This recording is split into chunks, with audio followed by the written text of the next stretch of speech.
Well, for the first time nationwide, a day to recognize and honor Vietnam War veterans. Yeah, a new law declared March 29th National Vietnam War Veterans Day from this year on, a day that some vets have waited for decades.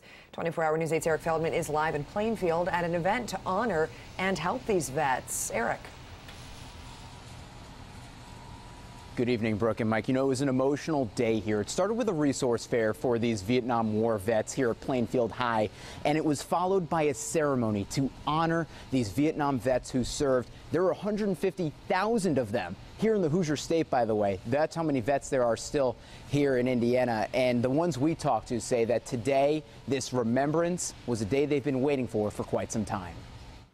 They proudly wore their hats. They held their heads high Thursday. But the soldiers who came home from a hard, controversial war in Vietnam faced another battle. The way we were treated when we got back, it was hard. It wasn't one of the most popular wars around, and to have to rebut, you know, I'm just doing what I was trained to do. So much so that Chuck Simons didn't even tell his own children for 25 years.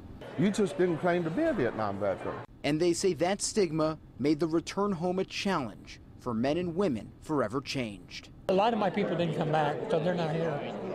And you always think about them. Some struggle with their inner demons.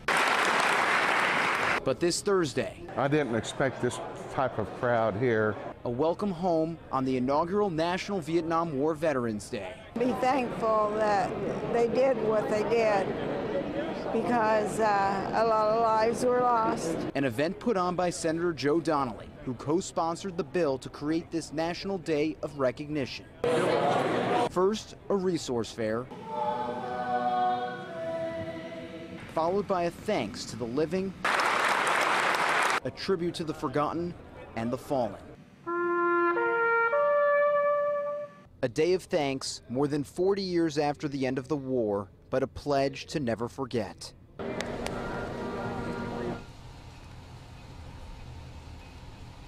The VA has been in the headlines in recent days after President Trump fired the National VA Secretary David Shulkin after some allegations of improper spending at the department. President Trump announced that he would be potentially replaced by the White House physician Dr. Ronnie Jackson.